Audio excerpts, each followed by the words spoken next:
Hello friends, कैसे हो आप सब। उम्मीद है आप सब बहुत बढ़िया होंगे। तो आज वो दिन आ गया जिसका हम सभी को बेसब्री से इंतज़ार था। तो आज की तारीख है 7 दिसंबर और आज की ही शादी थी मेरी बहन की। तो ये हम लोग सब तैयार होके नीचे बाहर खड़े हैं गेट पे कि गाड़ी आएगी तो फिर हम लोग जाएंगे, क्योंकि 2 या 3 गाड़ी थी। तो सबको बारी बारी से वो लाना और ले जाने का काम कर रही थी। तो जहाँ शादी थी वहाँ पर वेन्यू पे पहुँच चुके हैं। तो हमारे में क्या होता है कि जब बारात आ जाती है तो उसके बाद लड़की आम और महुआ की शादी करती है, जिसकी रस्में यहाँ पे चल रही हैं अभी। और उसके बाद ये दुल्हन जा रही जयमाला के लिए। तो जयमाला स्टेज पे जयमाला हुई थी। तो ये सबसे छोटी चाची जो मेरी भी वहाँ से निकली है, ये है जयमाला। तो दिन कैसे बीत जाते हैं समझ में ही नहीं आता है। 6 महीने पहले शादी पक्की हुई थी और दिन गिनते गिनते इतनी जल्दी वो दिन भी आ गया। तो ये मेरी भाभी थी और बुआ की सबसे छोटी वाली बेटी, और पीछे मेरी चाची खड़ी थी और ये जयमाला की रस्म हो रही थी। तो पता नहीं क्यों शूट नहीं कर पाई मैं।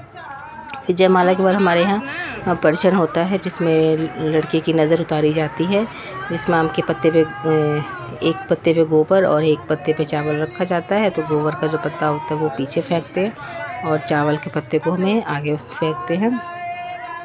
तो इस तरह से दूल्हे की नज़र उतारी जाती है। इसको परिछन बोलते हो। मेरा भाई पीछे खड़ा देख रहा था।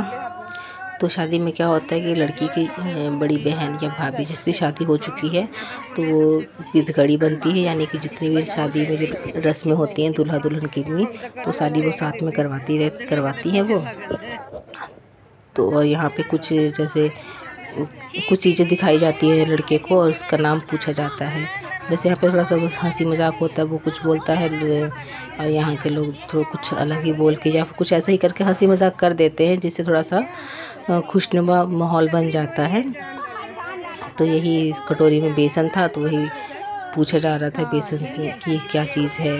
और कुछ चीज़ें मिट्टी की बनी होती हैं, जैसे वो जो चांद डाला बोलते हैं। और परिछन के बाद क्या होता है कि दूल्हे को मंडप पे भेज दिया जाता है। वहाँ पे कुछ रस्में होती हैं, कपड़े वगैरह उनके चेंज करवाए जाते हैं।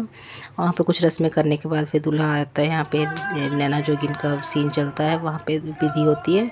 और नैना जोगिन के बाद फिर दूल्हा अपने दुल्हन को साथ में लेके जाता है मंडप पे, और वहाँ पे भी कुछ रस्में होती हैं।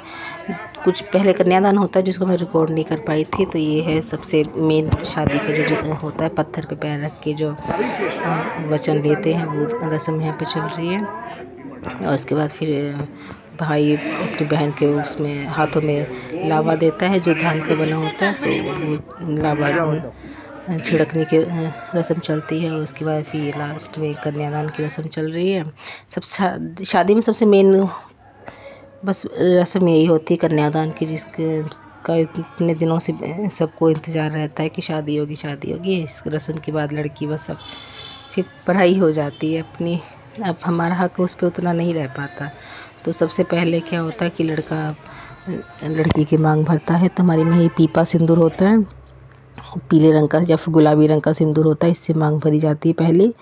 तो जो लड़की की माँ होती है वो आंचल में जो एक्स्ट्रा जो कई बार होता है सिंदूर गिरता है तो उसको अपने आंचल में रोकती है। तो और जितने भी वहाँ पे सुहागिनें होती हैं सभी बारी बारी से फिर दुल्हन की मांग भरती हैं।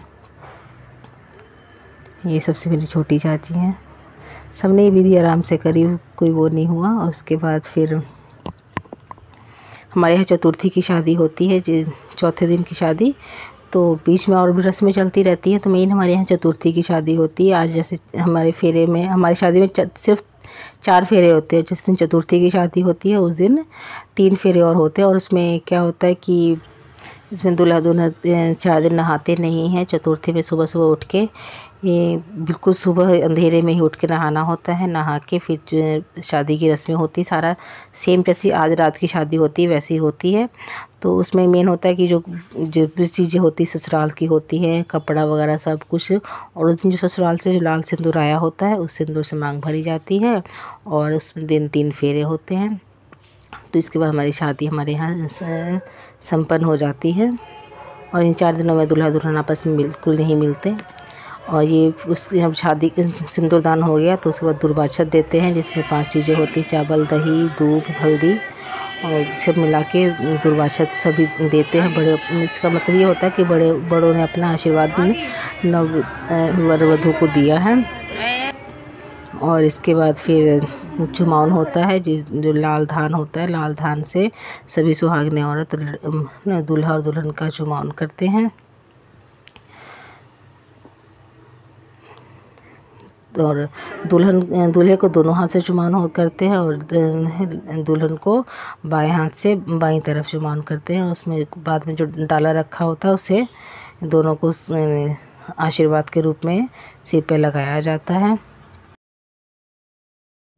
और इसके बाद ही हमारे यहाँ शादी की रस्म ख़त्म हो जाती है। और यहाँ पे मैं भी चुमावन कर रही थी। अब इसके बाद हम लोग घर पे आ गए थे। तो यहाँ पे हमारे यहाँ आज से 4 दिन तक सुबह के टाइम में गौरी पूजते हैं, दोपहर को टाइम में महुअक होता है जिसमें दूल्हा लोग दुल्हन को खीर खिलाया जाता है। मीठा ही खिलाते हैं 4 दिन तक, नमक वमक नहीं देते हैं। हमारे यहाँ की शादी होती बहुत ही कहते हैं ना कि बड़ी मुश्किलों से दूल्हा दुल्हन आपस में मिलते हैं, वो वाली रस्में होती हैं। और रात को फिर लड़के को मीठा ही खिलाया जाता है। तो इसमें क्या होता है कि जो जिनको मीठा अच्छा लगता है उनकी तो मौज लग जाती है, जिनको मीठा ज़रा भी पसंद नहीं होता उनकी बस सजा ही हो जाती है उनके लिए। तो रात के में फिर महुअक होता है, रात को भी वही बस मीठा नहीं खाना होता है।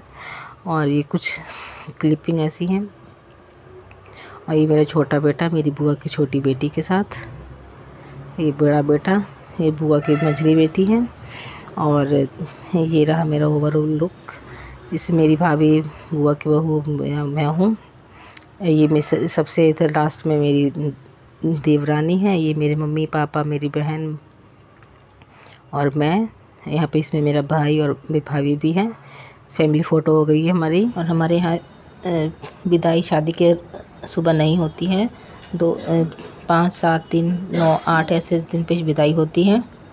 तो और आप लोगों को ये वीडियो पसंद आए तो प्लीज़ लाइक कीजिएगा, अपनी फैमिली और फ्रेंड्स में ज़रूर शेयर कीजिएगा। Okay, thank you.